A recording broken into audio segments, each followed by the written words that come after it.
What is going on with you guys? And it is an amazing day for Yu-Gi-Oh! Boy, I have a game that is going to knock your socks off.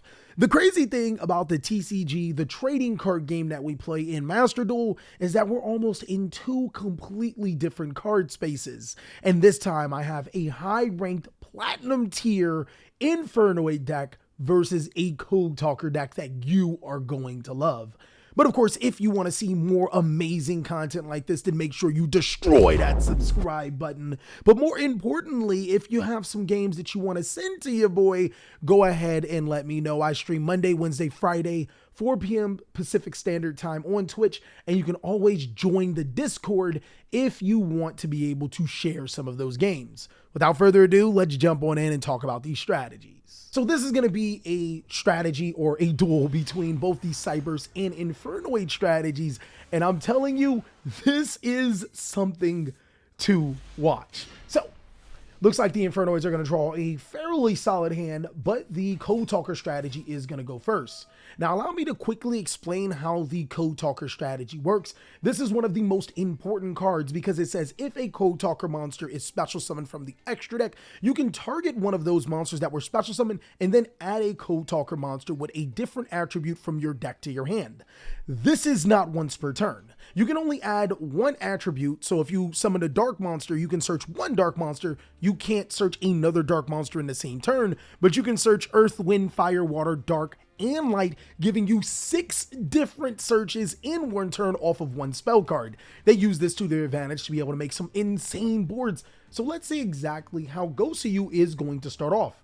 Microcoder and Cyberse Converter are going to be normal summoned to his side of the field, and then he's going to link summon with both of those monsters into the dark attribute Code Talker. Now, of course, the effect of Microcoder and Cynet Kodak are going to be activated. He's going to be able to search a dark monster from his deck to his hand, which is going to be the Nightmare Corruptor Ibli, and then he'll be able to search a spell or trap card from his deck to his hand. That's going to be the Cynet Conflict. Now, that card's really important, but we'll talk about it a little later. As another thing about this Code Talker deck is that sometimes you can link summon from your hand using these cards. This card says, if you control a Cyberse monster that would be used for link material for a Code Talker monster, this card in your hand can be used as link material, which is incredible for this strategy, as both Microcoder and Code Talker will be used for Trans Code Talker, an earth monster that will trigger the effect of Cynet Kodak. He's going to add Code Generator from his deck to his hand, and then use the effect of Trans Code Talker to special summon Code Talker. He'll then use Code Generator, having the exact same effect, allowing him to link summon again into a Link 3 of X Code Talker. And guess what happens? The effect of Cynet Kodak will trigger again. Whoa! That is 3 different searches all off of this, and Code Generator will allow him to send a card from his deck to the graveyard. So that's going to be proccing for later on in the future, as he'll be able to add a parallel Xseed from his deck to his hand. From there, he'll use the effect of X Code Talker to be able to special summon Dotscaper to his side of the field, linking off both his Trans Code Talker and his Dotscaper into a Code Talker inverted. Now, he has not summoned a light monster to my knowledge, so Cynet Kodak and Code Talker inverted will both activate. He'll be able to search a light Cyberse monster from his deck to his hand.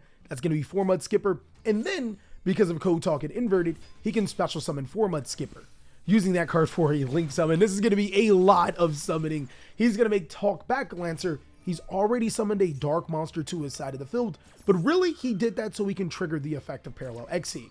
This is going to allow him to summon the Xseed to his side of the field, and 4 Mud Skipper actually allows him to add another Cyberse monster from his deck to his hand. Xseed will then trigger to summon another Xseed to his side of the field, and then he'll activate Code Exporter, which allows him to link summon yet again. How many times is man going to link summon? Is he going to make Power Code Talker, which will trigger the effect of Cynet Kodak again? Now this time around, he can add a fire monster to his hand, and Code Exporter will allow him to add Microcoder from his graveyard to his hand. So this man has already put 4 monsters on the board, still has 5 cards in hand, and I gotta say, this is how Yu-Gi-Oh! Is at this point in time. If your deck isn't putting up some really crazy board, especially in the Master Duel format, it might be tough sledding for you. He's then going to go ahead and use Parallel XC for one of the best Link monsters in the game. Yours truly, Solomon Great Balinks. A card that's not necessarily for the Code Talker strategy, but works so well. He'll add Solomon Great Sanctuary from his deck to his hand and then link off again. Power Code Talker and the Solomon Great Balinks. I was hoping for Solomon Great Sunlight Wolf, but it makes more sense to summon Firewall Dragon. Now, the reason why I'm going to pause right here is because Firewall Dragon just came off the Forbidden list, and it's already making its play inside of the Code Talker deck. Basically, this card did get an errata, and it says once while this card is face up on the field, you can target monsters on the field and or graveyard up to the number of monsters co-linked to this card. Typically, it can only be 2 monsters co-linked to this card unless you put it in or under an extra monster zone, which means you can have a maximum of 3. Return them to the hand. If a monster this card points to is destroyed by battle or sent to the graveyard, you can special one Cyberse monster from your hand. That is a huge change from how Firewall used to be, and of course you can only use each effect of Firewall Dragon once per turn. So, because the Solomon Great monster left the field, he can summon Solomon Great Gazelle and then send a Solomon Great Roar to his graveyard. He'll then go ahead and use the Talkback to be able to special summon Transcode Talker and then trigger the effect of Firewall Dragon to summon Nightmare Corruptor Ibli. He'll finish off by linking off the Nightmare Corruptor Ibli into another Solomon Great Balinks, and then he'll trigger the effect of Nightmare Corruptor Ibli. Now, a lot of people may wonder, whoa, he's occupying both main monster zones. How exactly does he do that? Well, it's fairly simple for you guys that have not played in Master Rule 4, but if you have all monsters co-linked, you can summon the last monster into the other extra monster zone. As you can see, Talkback Lanker is pointing down, Transcode Talker is pointing back to Talkback and pointing to Firewall. Firewall is pointing left and right. Xcode Talker is pointing to Firewall and it's pointing to Solomon Great Balinks, which means he can link summon into that appropriate zone. And now what makes it even worse is that his opponent cannot, and I mean cannot, special summon monsters, and here is why. In Master Rule 4, it was really important to U-lock your opponent, or really good, because before you'd have to make Exceeds, Synchros, Fusions, all inside of the extra monster zone first, or link summon. Now that's not the case. His opponent could still summon monsters into the main monster zone, but he has a Nightmare Corruptor Ibli. This card prevents him from doing any type of special summons unless he link summons, but he can't link summon. So effectively, this is what this deck does. It gives your opponent the Nightmare Corruptor Ibli, it occupies all of the link zones, and it tells you, good luck playing Yu-Gi-Oh, bro. But Infernoid's got some sauce to come back into this game. He's then going to finish up by activating Solomon Great Sanctuary, linking Balinks into another copy of Balinks. And that will trigger in his graveyard his Solomon Great Roar, which will allow him to set it to the side of the field. Before we go any deeper, we know that he has Cynet Conflict. That is a form of interaction. It can negate an opponent's monster spell or trap. We also know that he has Solomon Great Roar face down, which can negate a monster spell and trap. He has protection on Solomon Great Balinks because he has other Solomon Great Balinks in graveyard, and his board is pretty fearsome. His Firewall Dragon can still bounce cards on the field and in the graveyard to the hand. So how exactly will this Infernoid strategy beat it? Well, the Infernoid strategy is actually pretty good. What this strategy does is that you can summon these monsters to your side of the field by banishing appropriate Infernoid monsters from your hand or your graveyard. You cannot exceed the levels of 8 at any given time, meaning that if you have a level 9 monster in your side of the field, you can't summon more Infernoids, and if you have multiple monsters whose level or rank stack up past 9, you can't summon Infernoid monsters. But since Link monsters don't necessarily have that, you can link as much as you want. He's going to start off with Forbidden Droplet, getting rid of the Ibli, but it's going to be met with the Solomon Great Roar. Regardless, he got rid of the Nightmare Corruptor Ibli, so now he can special summon back into this game. Forbidden Droplet doesn't do anything except for get rid of the Ibli, so he's going to follow up with the Decatron to send the Harmonic, and then use the effect of Decatron to attempt to destroy the Balinks. Now, of course, that's going to get protected, as he's going to follow up with Void Imagination. That card is bananas. And getting rid of that Ibli was so important, because now he can fuse with Infernoid monsters from his deck, since opponent controls monster special from the extra deck, and he can summon one of the most powerful cards in Infernoid's arsenal. That is a lot of Infernoid monsters to be able to make Infernoid Tiara, which has a multiple of devastating effects. Tiara will be met with a Cynet Conflict, but if this card were allowed to resolve, it forces both players to send all cards from their extra deck to the graveyard, which Ghost You only has 5, and I'm pretty sure he has some Elder Entity Nordens in here. He does, or Elder Entity Intas, which would allow him to destroy 3 cards on the field. And that would have been the end of my man Gosayu's board. But he's going to go ahead and negate it with Signet Conflict. That is a very, very clutch negation and destruction of Tierra.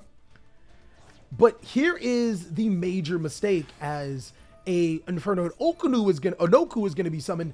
Firewall is going to be responded, allowing him to add cards to his graveyard, and then Call by the Grave used. So one thing I want to point out about the Infernoid strategy is that they do not activate their effects.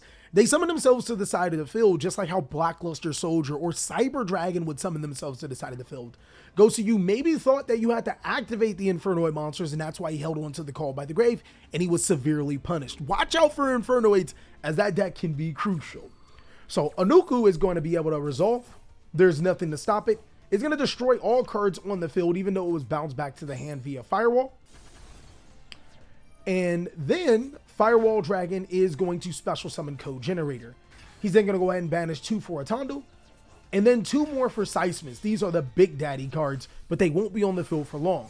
He'll use them both for a link summon into Duel Little Chimera, increases the attack of all fire monsters on this field, and then summon the Seismus back to his side of the field.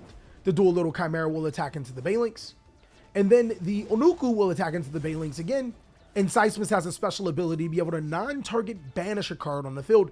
That comes up really clutch when you want to get rid of threats that can't be targeted. He's going to pass it off to Gosuyu. Gosuyu is going to start off with Microcoder, already starting with a great comeback, but with 5 cards left in his extra deck, you wonder what exactly can he do. He summons Clock Spider, and basically what this does is allow him to add Signet Fusion, and Signet Fusion's a pretty good card, but he can only use it when he doesn't have a monster in the extra monster zone to its fullest potential. That's going to leave Infernoid to be able to run rampant, and they're going to take full advantage. Dual Little Chimera attacking into that Sartori, and then Seismus being able to attack for 3,100 damage, putting Gosuyu back in the driver's seat.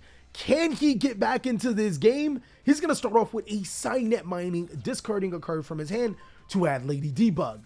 He's then going to go ahead and normal summon Lady Debug using its effect to be able to add Backup Secretary. This is looking promising. Then he's going to summon the Backup Secretary and then concede the match. And that is all that I have for today. Boy, that was an exciting game. Let me know, what did you think about Code Talkers? Is that a deck that you were pretty interested in? Special summoning that many times and locking your opponent out of summoning? Or is the Infernoid strategy something that you want to see?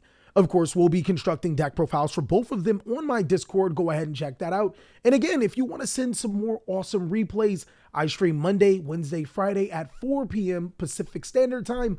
I hope to see you there, as you can go ahead and check out these videos for more amazing content, and I'll catch you on the next one.